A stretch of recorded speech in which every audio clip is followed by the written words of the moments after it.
Shaw and Gary Weaver to Rogue Fun. I'd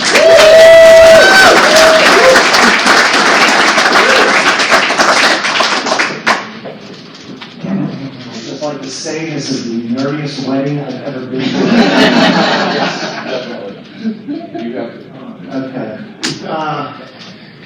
And we will not be as comprehensive or as articulate as Jared. No, there is no, this is freeform, there is no cheat sheet. Yeah, last week we've been talking off and on over the phone all week, and we were just half the time, I was like, this is it right here. We just sit there and we can just record our conversations.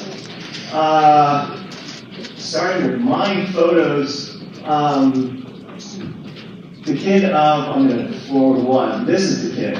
The little kid on the left, he really likes Star Wars. And in fact, that Greedo, I have nothing from my childhood left except that Greedo for some strange reason. Kid on the right, a little bit older, had given up on Star Wars, but still liked making stuff. You can see the little figures I've made there out of Fimo were little surfers and skateboarder dudes. And then, 95 comes around, and Heir to the Empire just kind of started the whole thing back again, and started an interest in vintage toys. And these are the where I first started hearing about Star Wars customs, that things were actually being made. And thanks to Chris G for these old toy shop ads. I think one of those up there is his. I'll blow through those. This is my first custom. You're going to put this on me, aren't you? Yeah, we're going to go back and forth. Okay. But this is my first custom. I'm in the dental industry. I was in dental school for it, and noticed that when I first found the archive, and thanks to Gus and everybody in that who put so much into that, I think I first found the first weekend that I found it, I poured over it. And it was just so comprehensive. I spent so much time in the prototype section and noticed a lot of the same tools and techniques from its jewelry, dental, and toy prototypes, which I didn't know at that point, had huge bits of overlap. The sculpting, the wax pens, the waxes, the molds, the casting. So I used what I had at hand. I had dental supplies. And that head of the cantina man is basically, if you look at that photo at the bottom, that's dental resin. So if you ever had a crown or a bridge made, they put a temporary in your mouth that looked like a tube. That's the material they made it out of.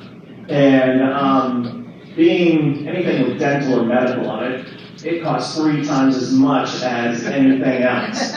So I'm at the bookstore one day, and that's Cinefex magazine. I'm going through it. I don't even remember the company, but in the back, it had a little ad for resins and silicones. So I called them up, made them a story of I was going to be making dental molds for schools if they could send me a sample of everything. And they did.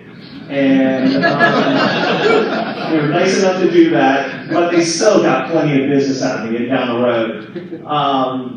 And I started just, mad scientisting it. I started mixing things. I think I was probably one of the people in the hobby that first started mixing colors into his mix and trying to match. That's where the archive came in great, because I would see pictures of unpainted prototypes and just, sitting there mixing a color, pouring it up, make a mold, hold it up to the screen, mix another one. That's too light, that's too bright. And then I went to a show down in the FX Con down in Orlando. Met some cat. I don't even remember his name. He's from Miami. And he had some prototypes of droids and Ewoks that were solid cast, one piece, all white, hand painted. And he says, I showed him something I made, I don't remember. And it was, first one was Klebzella. And so he's like, well, maybe you can articulate it and do it in color. And I did. So I did Cleb first, and then I started messing with him, and somehow I got a cheap Churba. That is cheap Churba, right? Yes. I got him, and that was what I would do. I make solid mold of it, and then I would section it in wax and add articulation, and then mix up the colors I needed. It was all a piecemeal process. And then after I started doing a few of those, it's like, well, why don't you get off your tail and start making a figure from scratch. This is made with dental wax, and I use two colors because, you know, when you're putting something on top of something, you want a contrast. And once again, go back to the archive and go over all of those photos. I think the base of the figure is the Rancor Keeper. You need a good beefy torso, and that's what it is. It started with, you know, just piecing it together, making a mold of it, and breaking that mold down into pieces and working on each individually. On the far right, there are all the different elements that went into it. Like, once again, the archive. Like a Rancor Keeper and the Ewoks, they would do a plaster cast of the part that they worked on, and then they would wax on top of that. So that's how I did that. Torso of hers came apart from her legs and skirt. It was just a hollow element. I'm not sure how Kenner would have done it, if it would have been more solid plastic or like a rubber. I was kind of going on the idea of Size Noodle's skirt. Wait, we almost had a collab for that. And then the headdress, you know, that's just a solid, that's basically taking the wax sculpt and dunking it into some silicone and then putting wax on top of that. And that was easily, you would put a lubricant between the two so it wouldn't stick, and you could easily take it on and off. Remember, that headdress was one real funky mold. A lot of weird pieces, and it would have to, but that's the way she turned out. Pretty much kind of close to the hard copy we've all seen, but a little cleaned up and a little more toyetic, which I think they probably would have. They probably would have gone back and visited that. And I sold a few of these, all through Rebel Scum. I've never been blessed with a cease and desist from Hasbro because I never sold on eBay. And I'm sure if anyone in this room had one of these, hands up. All right. No one. Yeah. Are they holding up well? Are they surviving? So that was her. I was pretty happy with her. There was, top left, there were plans to do a coin. And we're talking early days. This is before any kind of CAD cam or anything. I was working on sculpting what basically the line art looked like. Since then, Orion has made those amazing coins, and that card back's fantastic. I've never carded one. I'm not particularly a card. You never Go back. You never get me a figure. I card one because I made that card. People ask me this weekend for that card.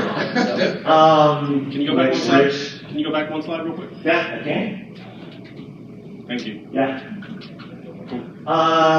Yeah, something probably not happy with me with for this. I kind of unleashed copies of Blix on the world. There were really terrible ones before this. Does anyone remember the one based on the Superpowers Penguin?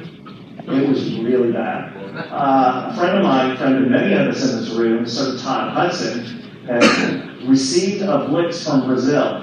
And I still remember the Rebel Scum thread that he started. I think it was, did anyone get the number of that bus?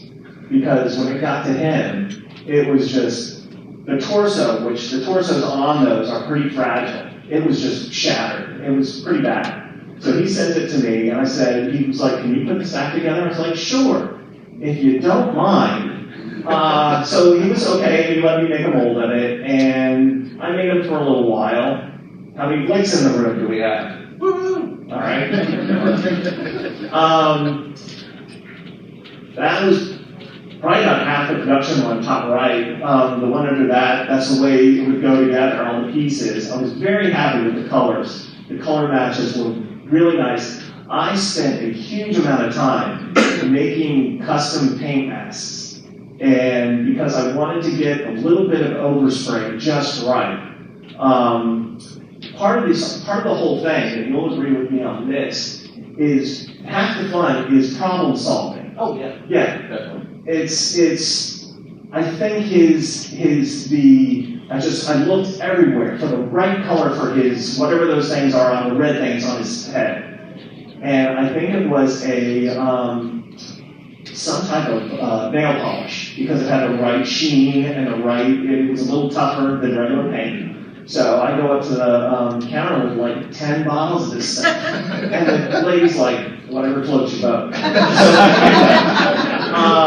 They were really fun to make. And one of the byproducts of it were those keychains. And I'll tell you the truth, I really didn't save any of my stuff, because it's always, you can always make another one until the molds run out, and then you're stuck.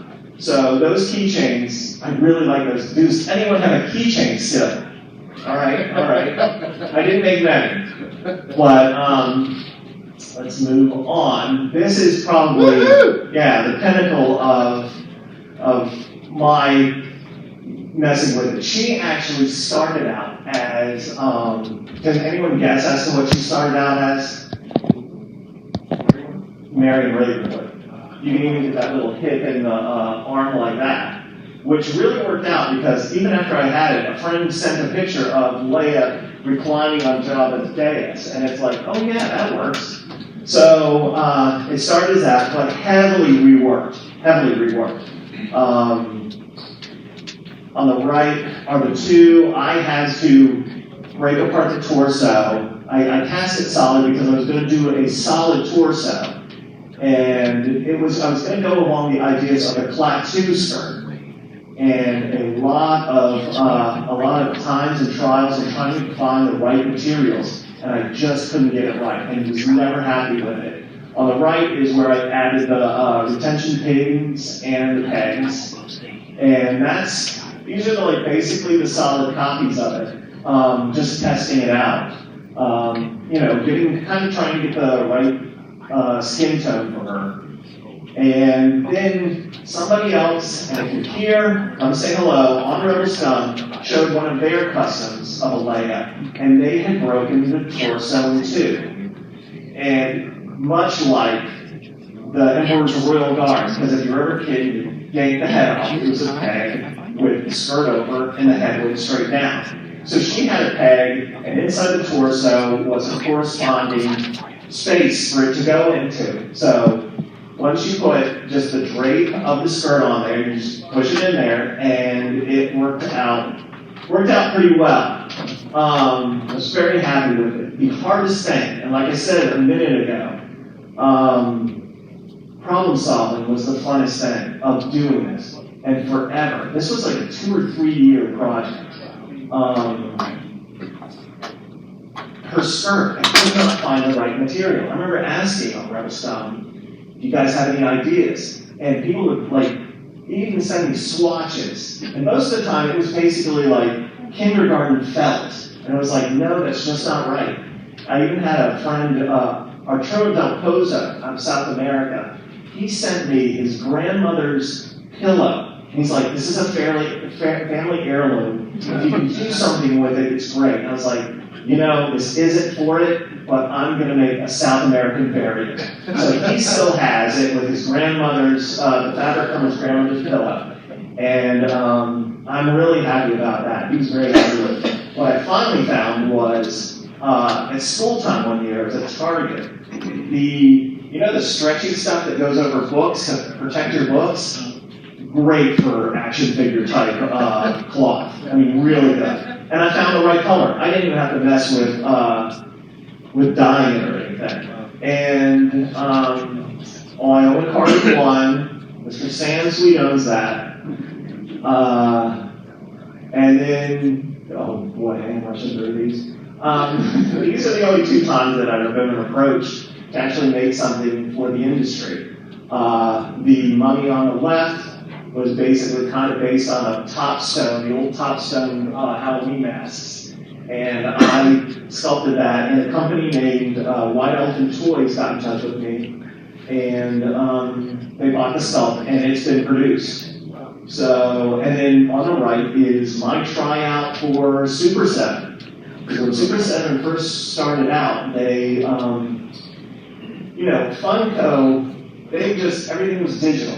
The digital sculpts, everything is absolutely mirrored down the middle, and they don't have any soul. But when Super 7 took over, although they've switched now, they were actually utilizing real Kenner sculptors and a couple of people who sculpted for the Kenner line back in the day.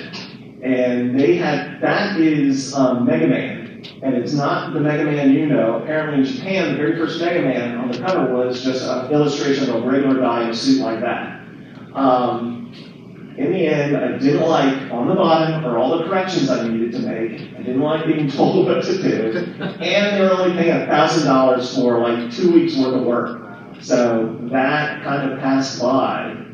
And since then, I've just been, here and there making things. I didn't leave our cut party. Don't remember who owns these now, but there's also a pug knot. Shout out to Mark Huber. And that's basically it. That's it for me. So.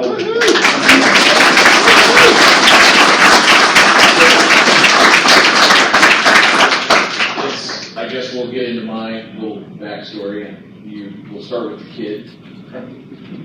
Jerry, you'll appreciate that. That's my Hero 4-pack on the left.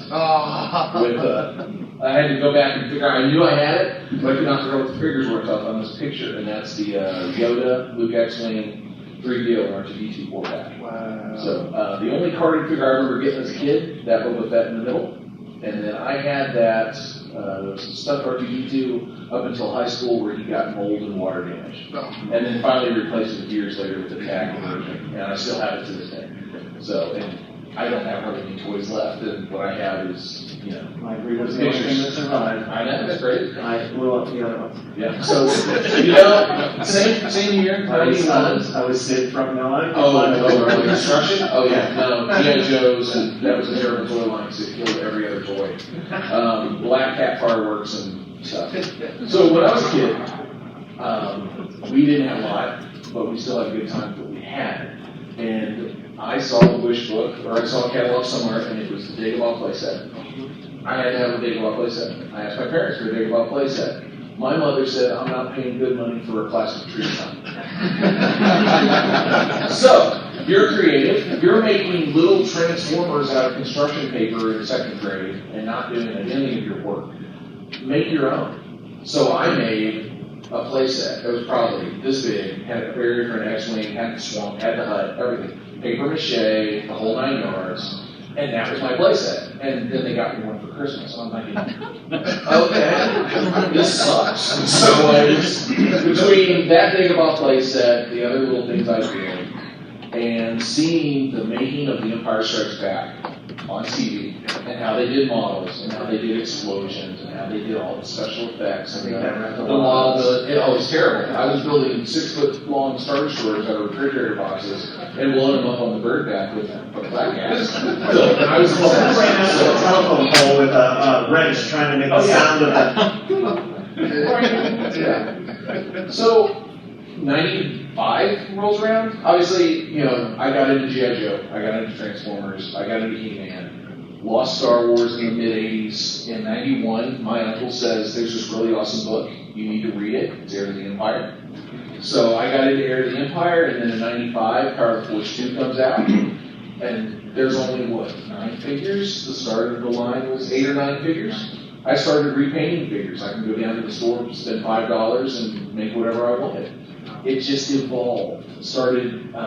I ended up getting a card back that was not heat sealed. It popped off the card, except that one little upper corner under the Force and Power of the Force. And I used that card back as a master, going to Kinko's in the middle of the night when they didn't bust you for using the copiers and they copyrighted stuff, and was cutting out Star Wars Insider magazines for the pictures, scaling up, scaling down, had to track down the right font for the name, for the pills on the bottom below the characters, and just started having fun with it.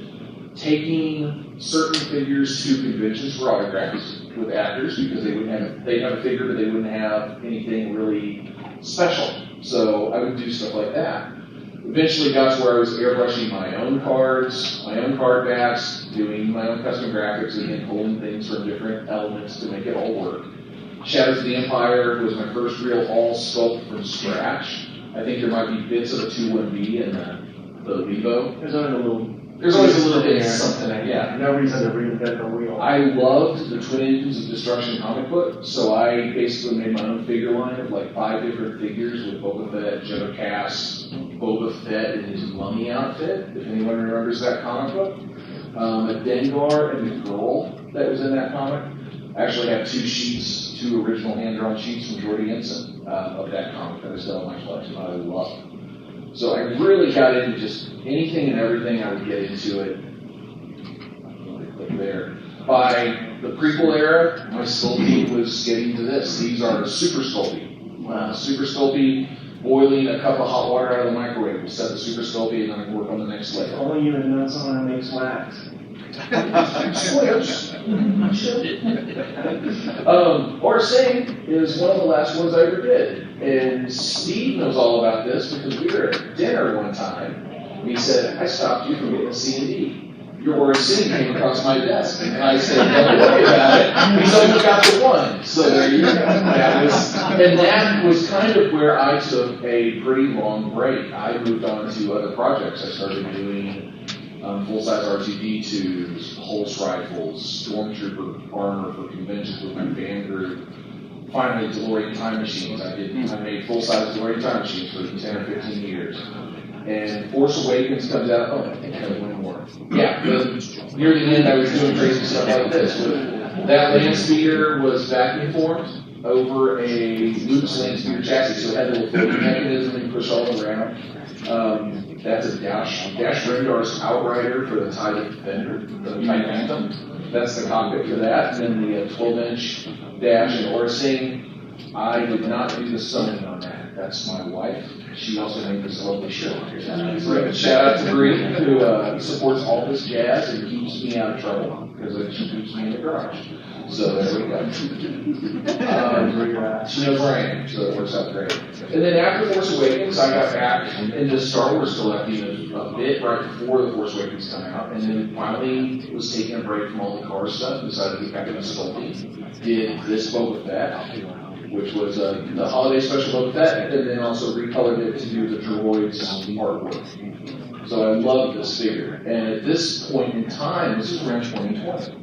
Right before. Then COVID hits and we're all stuck at home and our creative energies skyrocketed because we could just do whatever. And I contacted you about this. Everybody kind of started contacting each other at lockdown and no one had anything to do. So people started contacting everybody. So yeah. So I met up. I started chatting with Ryan about questions because I was watching your Slave Leia progress. I think your Slave Leia was all around the same time. No, it was done. She was done at the time. I was trying to find a Slave Leia from you. That's it. That's what it was. I was trying to find one of your Slave Leias, and you said, I have wax.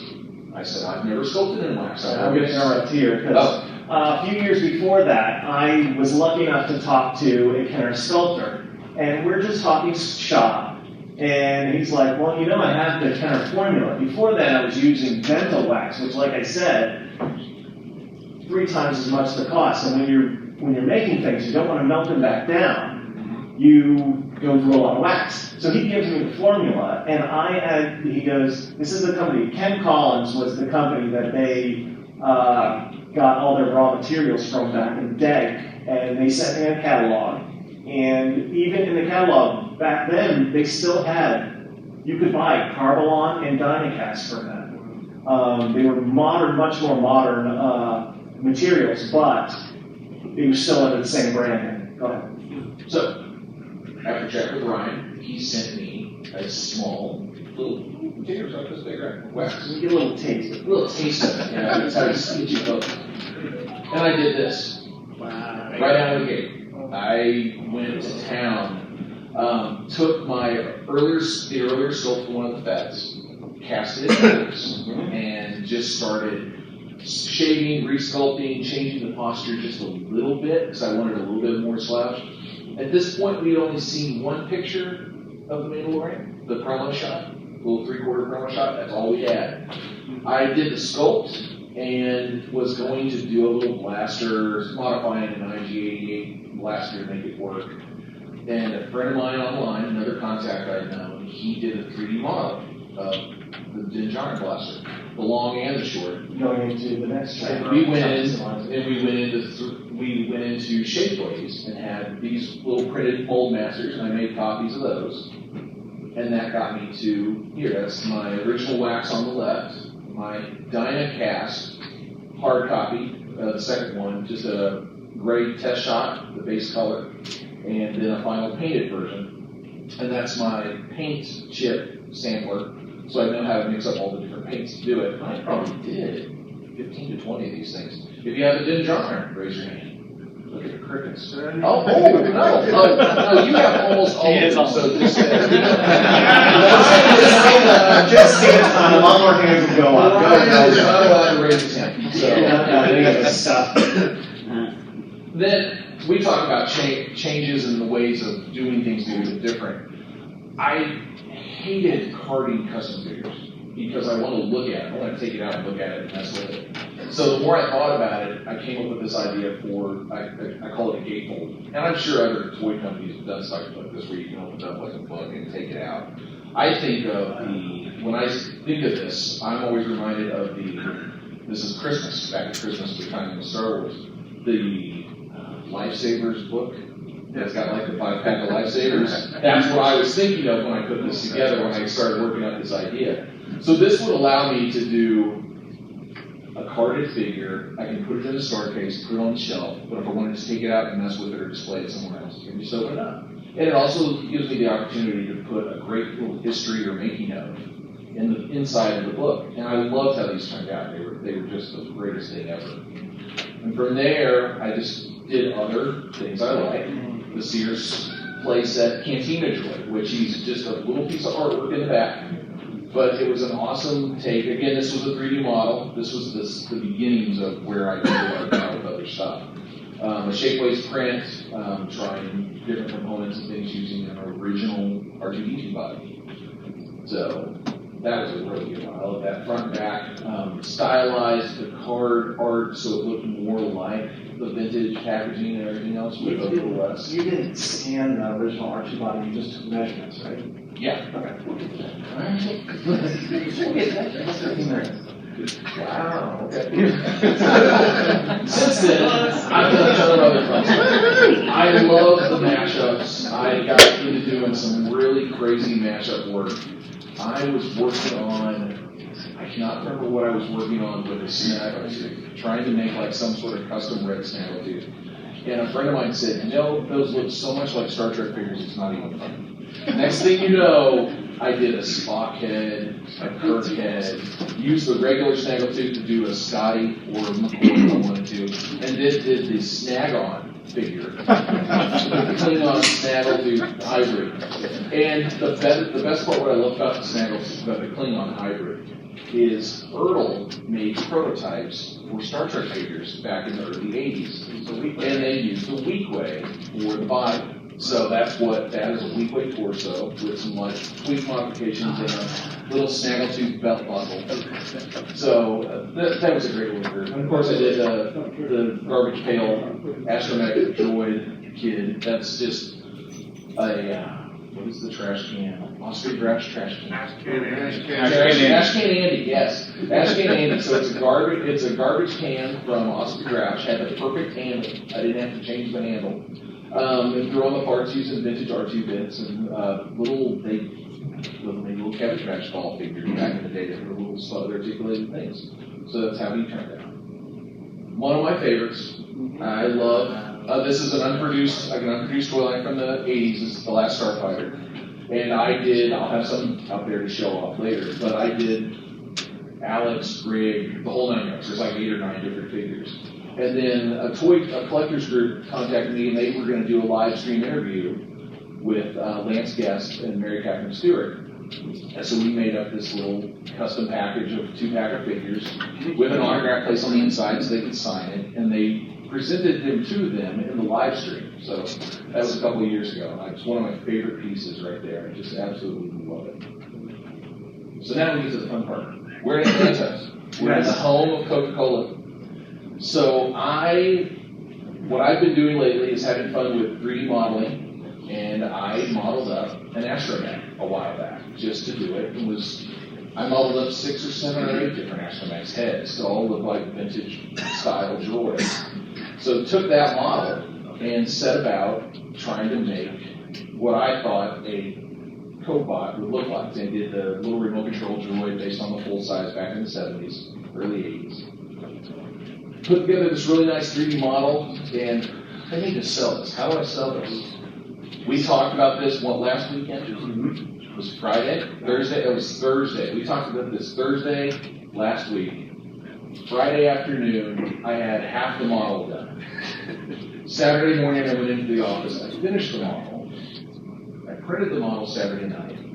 I molded the model Monday. And yeah, here's my resin printer, which I love, which is great. Great in printed part mold masters. Clean those up. Make my mold masters, and then I can cast. The possibilities of technology now are endless. We can do clear parts. Yeah, it's amazing. I'm basically old school, new school, and nowadays when it's actually like a race for the moon. Any new Star Wars show comes out on Disney, and within a week you're getting less than a week. Yeah, and the next night sometimes. I think there was like a rush of that big black Wookiee from... Chrysanthemum. Yeah.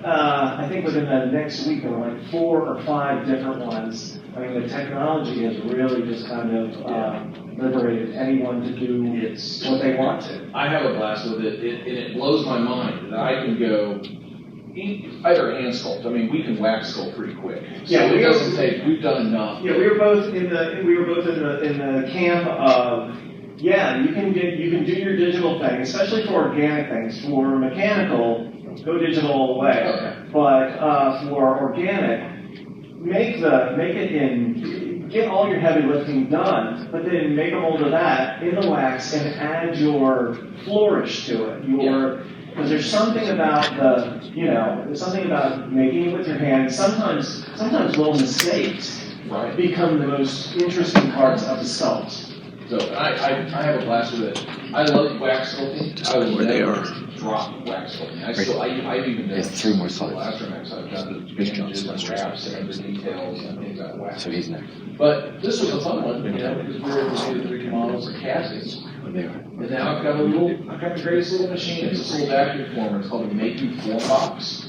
It's world changing. I make the bubbles for some of my stuff with it. I will make these reverse. That's a 3D printed vacuum form on the left, and then that's the pull vacuum where it sucks in to make the bubble. I know the outside diameter of the bubble because it pulls into the form, and then I get a little dome on the robot. Those vacuum formers are great for making paint masks too. Yeah. They have you can have a slight undercut, so it will hold the piece in place, and then you take an X-Acto knife or something, and you just cut out where you need the paint to go, and it's just like you're sitting like in a factory. You pop one in, hit it with the paint, and then move on. Let it set for a couple seconds, and then you peel it off. It doesn't pull into the paint. A little bit of flex in it goes a long way. Yeah.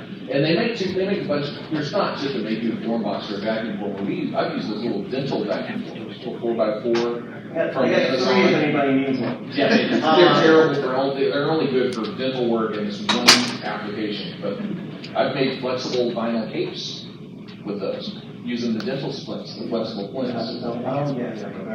Yeah. So now from that, with the mold masters and everything done, I have an RTD silicone that will cure in an hour. So I can pour mold and have it cut. I can do a 2-part mold in 2 hours. I can do a 1-part mold with a cut edge around it in an hour. In the old days, it usually took overnight. You would mix your mix, you put it in your pressure pot, which it cures under pressure. So any bubbles you have in there, like our stuff, a lot of customs, we see bubbles. Ours don't, because you cast under pressure, it forces all the bubbles out. And you pour up your silicone mold, go to bed, wake up first thing in the morning, it's Christmas, you go in there, you open it up and see what you have. Yeah, and if you're lucky, it worked. Yeah. If you didn't, you'd lose pressure or something, it would be a disaster. Yeah. But with the pressure forming, or the pressure casting, it gives you the clear parts. That's the best part of the pressure casting, is it'll allow you to do clear parts like this without having to let it set or be really careful. You literally set the resin in a mold, walk away for an hour and a half, and I'm good to go.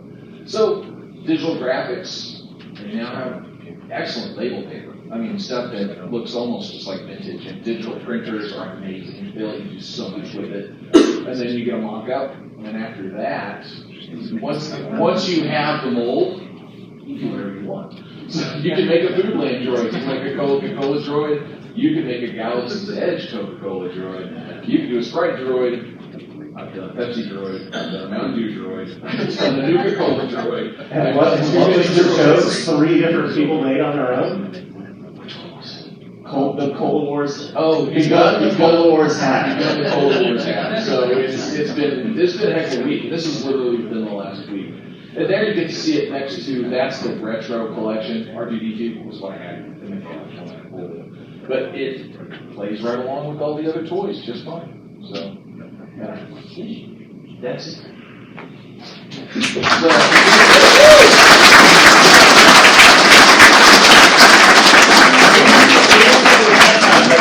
Are there any Q&A? Any questions? Yeah, I'm really interested in what you use. You touched on it with vacuum forming, but for the paint mask. That's it. We can talk to you later. I've used 2 different things. I've used dental splint. I've used dental splint too, but like I said, it's expensive. It's expensive. You can find it on Amazon. And the dental splint stuff works great. It comes in different harnesses. They have a rigid or a soft. Depending on how you want your paint mask to work, it will thin out. You go really thin on the part, and that makes your paint mask really nice. Yeah. I've also used the plastic I use for my bubbles. I will vacuum form, and that makes a more rigid paint mask. And when you're vacuum forming, when you first shut down, do you take like a rag or something, push it on just to give you a little extra? Oh, that Maku box is crazy. That Maku box will pull. If you don't have a back cut on it, like make it where it won't go all the way around, it will go all the way around it, and you'll pop a hole and blow the air bubble right out. So it's fun. But yeah, paint masks, typical for toys, for vintage toys, or even modern toys. Paint masks are done with a copper. It's an applied, it's an electro-formed mold where literally they just apply layers of copper to make a film. There's basically 2 ways that they produce toys. There's the tampo printing, which is like eyes and real. That's real graphics. Yeah, graphics like that. I've never cracked that. Yeah, we've never cracked that code. So I've gotten close. Decals with water slide. Yeah, your water slides are awesome. Yeah. And it really beats trying to paint the little half moon and then the dot in the middle for an eye. So I figured out how to do water slide decals for, say, eyes. I have never looked back. Yeah. I will never paint an eye ever again. Don't drink coffee before you do that. No, you're using this super fine double zero point. Yeah, you're sitting there licking the paintbrush more than you're getting more in your mouth than your arm. I don't think about physical ramifications of that. Alright. Anything else, or are we? We're gonna. Oh, wait a minute. With the Blix, Yeah. how do you identify the difference? I only made about 30, and each one was. I wrote on the bottom repo and I numbered it. Oh. Yeah, that's why I never got ran out of the community. Yet. Mark Poo makes his, but if you've ever really held one or know what one really looks like, a lot of people are all worried about stuff like that. But some of the modern stuff like Sand Solo, that gets a little edgy. But if you have a real the record reduction stuff is always that's really always hidden. So, but if you have the real one and you've been around the real stuff and you know it well, you can't be fooled. So, yeah, some of the stuff with. We're not really here to have that topic conversation. Guns, but guns, accessories and weapons are always a weird thing. To this day, no one is 100% copied an original. you can, if you know, you can tell. But they're getting really close. And then the retro collection certainly didn't help, because now you got them making copies of old copies, and it's so weird. But generally, my view of it, it's, I want to get as close as I can. I want to be in that style. I had no desire to make 100% copy of anything. Well, the goal was always to, if you had your collection up, you happened to have a custom or two in there, it didn't stand out.